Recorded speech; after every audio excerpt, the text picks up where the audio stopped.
September 24, 2002. இந்தியாவிலேயே பிரசித்தி பெற்ற இந்த கம்பீர தோற்றமுடைய கோவில் குஜராத்தின் காந்தி நகரில் உள்ள அக்ஷர்தம் கோவில். வழக்கம் போல அன்றும் எல்லோரும் பூஜைகள் செய்யவும் பிரார்த்திக்கவும் வந்த வண்ணம் இருந்தனர். திடீரென நடந்தேறியது அந்த துயரச் சம்பவம்.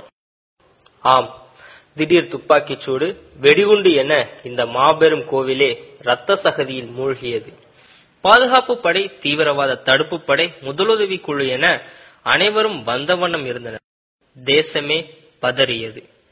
தீவிரவாதிகளுடன் நடந்த துப்பாக்கிச் சூடு சம்பவத்தில் 2 தீவிரவாதிகளும் சுட்டு வீழ்த்தப்பட்டனர். பொதுமக்கள் 30 பேரை காவு வாங்கி 86 பேரை படுகாயத்தில் தள்ளியது இச்சம்பவம். 2002 மற்றும் 3 மொத்தம் சேர்த்து 6 பேரை கைது செய்தது குஜராத் காவல்துறை. ஜூலை 1, 2006 வழக்கை விசாரித்த பொடா நீதிமன்றம் தூக்கு தண்டனைக்கு உத்தரவிட்டது. 2010 தண்டனை சரிதான் என உறுதி செய்து தீர்ப்பளித்தது உயர்நீதிமன்றம்.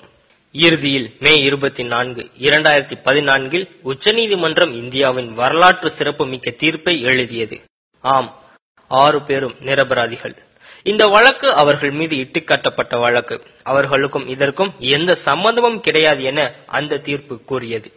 பொய் வழக்கிற்குத்தான் பொடா நீதிமன்றமும் உயர்நீதிமன்றமும் தூக்கு தண்டனை தீர்ப்பு கொடுத்ததா? ஆதாரம் இல்லாமல் தான் நீதிமன்றங்கள் தூக்கு தண்டனை வழங்குமா?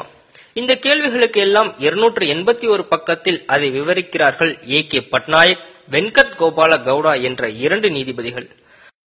குற்றவாளிகள் என்பதற்கு முதன்மையாக சமர்ப்பிக்கப்பட்ட ஆதாரம் கோவிலில் சுட்டுக் கொல்லப்பட்ட 2 தீவிரவாதிகள் சட்டைப்பையில் இருந்து எடுத்த 2 கடிதங்கள்.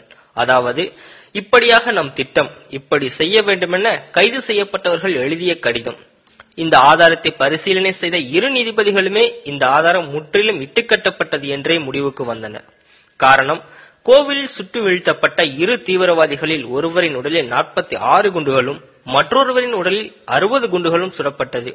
இத்தனை குண்டுகள் பாய்ந்தும் உடலே ரத்தத்தால் குளிப்பாட்டப்பட்டிருந்தும் பேப்பர் மடிப்பு கூட கசியாமல் கடிதம் மட்டும் உங்கள் கைகளில் கிடைத்தது எப்படி?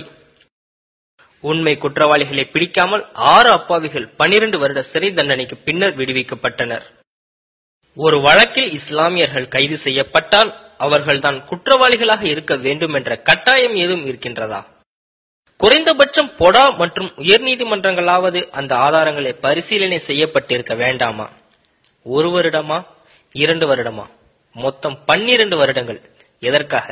தான் ஒரு முஸ்லிம் என்ற ஒரே காரணத்திற்காகவா? இதில் கவனிக்கப்பட வேண்டிய ஒரே முக்கியமான விஷயம், தமிழகத்தின் எந்த ஒரு ஊடகமும் இந்த தீர்ப்பு பற்றி வாய் திறக்கவே இல்லை.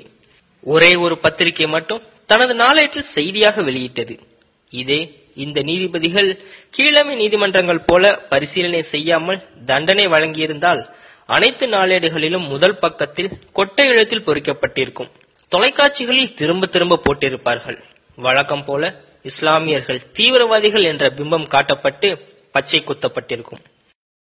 மீண்டும் ஒரு முறை குற்ற பரம்பரையாக இந்த சமுதாயம் கூனி குறுகி நின்றிருக்கும். பல ஊடகங்கள் வாய் திறக்காமல் இருந்த காரணத்தால் இதுவரை இவர்கள் நிரபராதிகள், இந்த வழக்கு இவர்கள் மீது இட்டுக்கட்டப்பட்ட வழக்கு என்ற உண்மை சென்றடையவே இல்லை. இவர்களை கைது செய்த போது யார் யாரெல்லாம் பார்த்தார்களோ படித்தார்களோ அவர்கள் மனதில் இதே வடு இன்று வரை அகப்படாமல் அப்படியே இருக்கின்றது.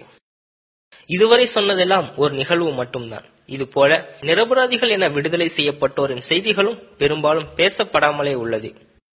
10-15 வருடங்கள் எந்த குற்றமும் செய்யாமல் சிறைவாசத்தை மட்டுமே அனுபவித்து விடுதலை பெற்ற பின்னரும் இன்னமும் தாங்கள் மக்கள் மனதில் தீவிரவாதிகளாகவே நிலைத்திருக்கின்றோம் என்ற கவலைக்கும் அவமானத்திற்கும் என்ன விலை கொடுக்க முடியும்? இதன் விளைவாக ஒரு சமுதாயத்தை கிரிமினல்கள் போல சித்தரிக்கின்றோமே. உங்கள் தெருவில், உங்கள் ஊரில் உங்களோடு மாமன் மச்சானாக வாழும் எத்தனை இஸ்லாமியர்கள் குண்டு வைத்துள்ளார்கள்? சிந்தியுங்கள். உண்மையும் பிம்பமும் ஒருபோதும் ஒன்றாகாது. ஆன்லைன் PA சப்ஸ்கிரைப் பண்ணுங்க. தேங்க்யூ.